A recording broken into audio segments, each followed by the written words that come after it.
দেখো, যেই না বলেছি ঘুরতে নিয়ে যাব, অমনি দে দৌড়, আর কোনো দিকে তাকায় না, সিধে রাস্তায়।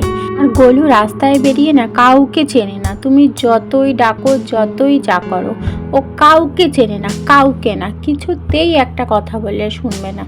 দেখো, রাস্তায় বেরিয়েই গোলু কিন্তু পাড়ার বাচ্চাদের সঙ্গে রীতিমতো খেলা শুরু করে দিয়েছে।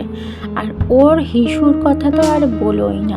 ও যদিও রাস্তায় বেরাই যে 50 জায়গায় হিসু করবে, আর আমাদের পাশেই একটা ডাস্টবিন আছে রাস্তার পাশেই, তো ওখানে গিয়েই ওর নির্দিষ্ট জায়গা, ওখানেই ও পটি করে, অন্য কোথাও করে না।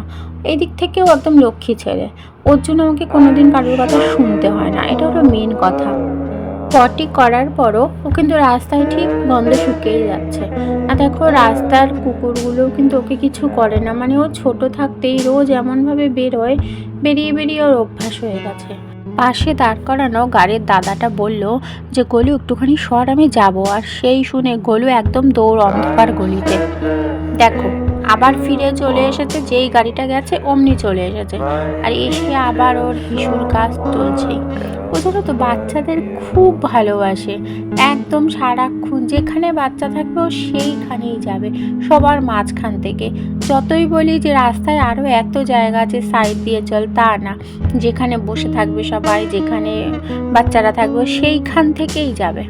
আর ওর হিসুর কথা কি আর বলবো তোমাদের, মানে একটা লাইট পোস্ট, একটা ইট, রাস্তার একটা কোণা পর্যন্ত থাকে না।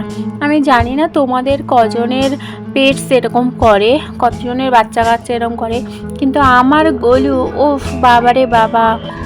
সে যাই হোক, কি আর বলবো, ওর ঘোড়া যখন হয়ে যায় যেন তো সুন্দরভাবে নিজে একা একাই ঘরে ঢুকে পারে, একটুও আমাকে চিন্তা করতে হয় না।